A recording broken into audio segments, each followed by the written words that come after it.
at spille de koncerter, hvor vi skulle genskabe noget fra 1760'erne, det var, at vi fik lov til at spille noget af det repertoire, som de spillede dengang. Så vi kom virkelig omkring nogle forskellige genrer. Det var virkelig fedt, at vi både lavede en koncert med noget kirkemusik, og noget kunstmusik og noget folkemusik.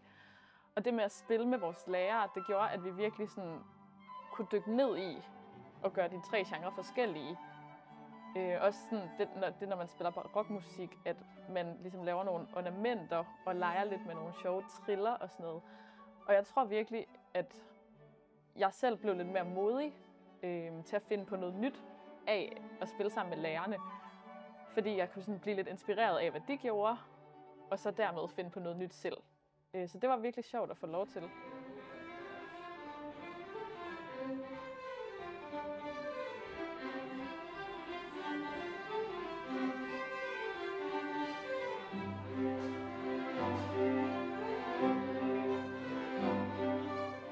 Jeg har virkelig nyt at være en del af det her projekt, og jeg synes, jeg har lært utrolig meget af det. Altså både, at det har været interessant at lære om noget musik, man måske ikke hører om så meget. Altså noget, som er blevet spillet lige præcis i den her by og på det tidspunkt. Det synes jeg er historisk interessant at vide, og også interessant i forhold til, at nu er vi også selv musikere, som arbejder og studerer i Aarhus. Så hvilken relation har vi til den måde, der er blevet spillet musik her tidligere?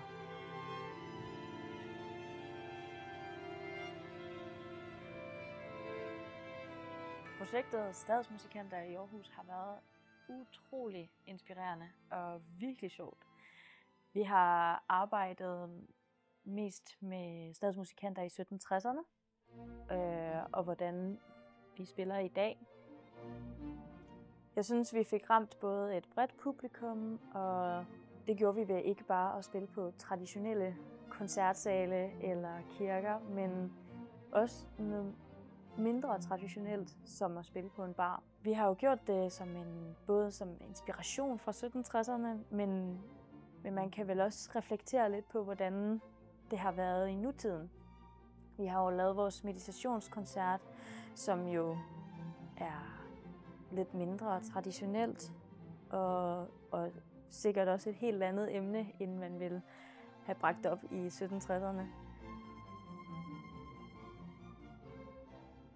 A town musician or Staatsmusikant was a royally privileged musician who provided music in city and outside of cities, in rural areas, and he was in charge of official events and private events. Under him, he had a number of apprentices with whom he played. So it was very interesting for me to explore the repertoire played in Aarhus in the 1760s. Because even though Aarhus was a very small city of less than 4,000 inhabitants, they played music from composers from Aarhus, like very local or around Aarhus, but also some music from composers from all Europe.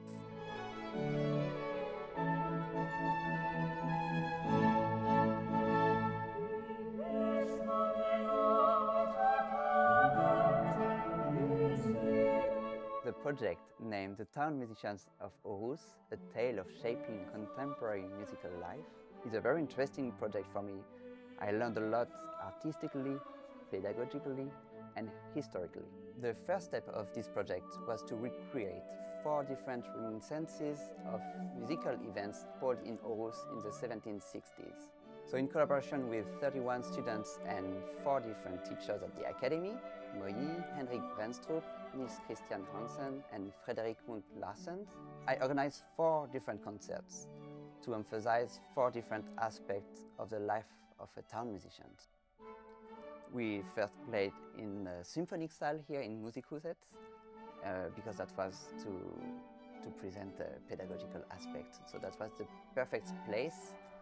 And then we played 2 concerts in Vorfrukirche, because this church was already in Aarhus in the 1760s, and because most of the music we found for the concert was actually from a library very close to the church, so I thought it was interesting to play here.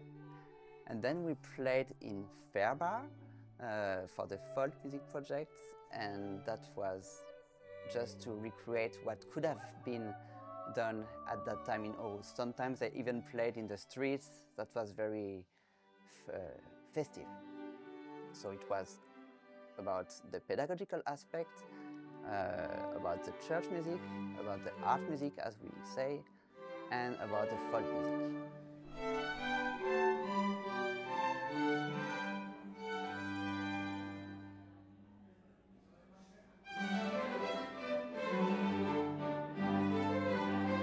Vores måde at være musiker på i dag er ret anderledes end de gjorde det i Aarhus i 1760'erne, fordi de dengang måske kom mere ud til folket, og vi i dag holder nogle koncerter, hvor folk skal komme til os primært.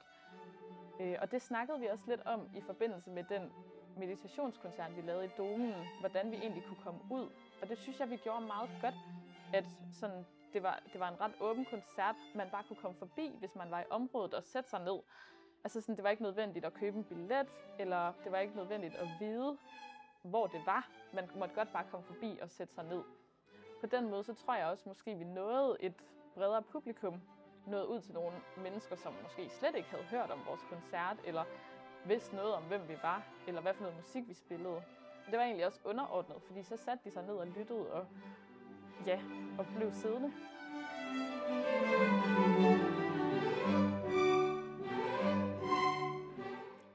Det har også været enormt interessant at kunne få lov til at spille andre steder i Aarhus, og ikke bare i musikhuset i en koncertsal.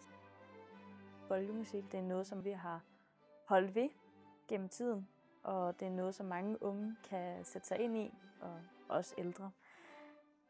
Man danser jo på efterskoler eller højskoler, og også på gymnasier danser man jo folkedans.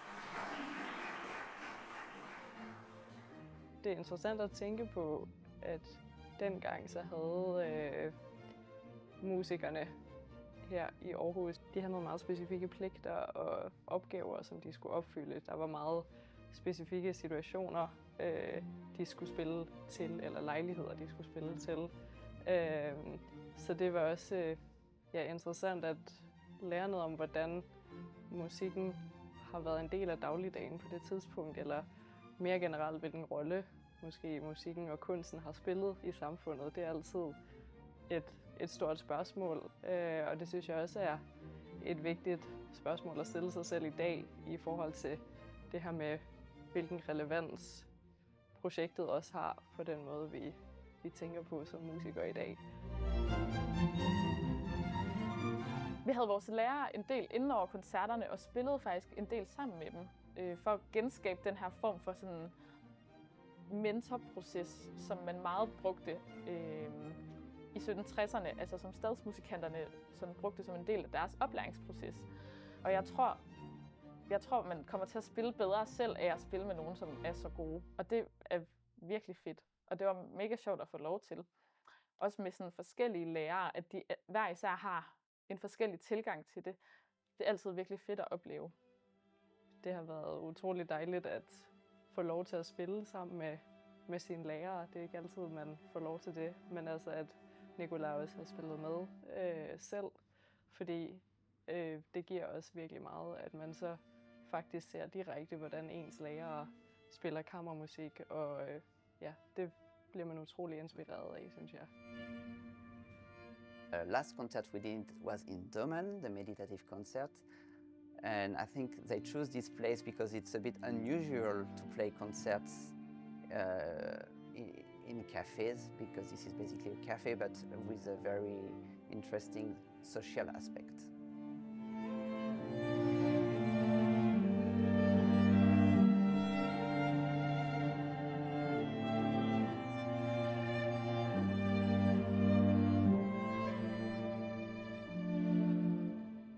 Jeg synes også, det var dejligt i det første stadie af projektet, at man var meget den studerende, som skulle lære om musikken fra dengang, og hvordan den blev spillet.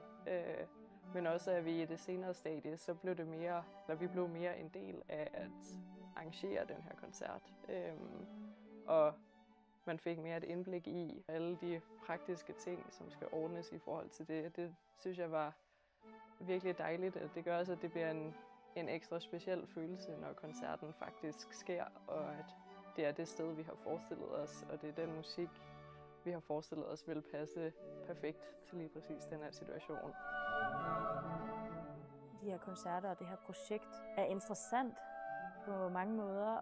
At vide lidt om, hvad skete der egentlig i Aarhus dengang i 1760'erne, og hvad gør man egentlig nu?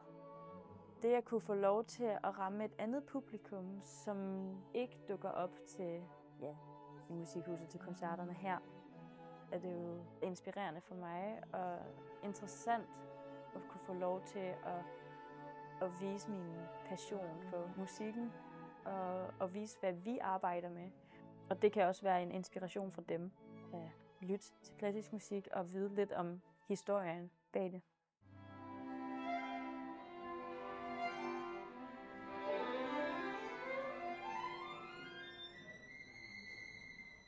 Jeg tror måske, det er det.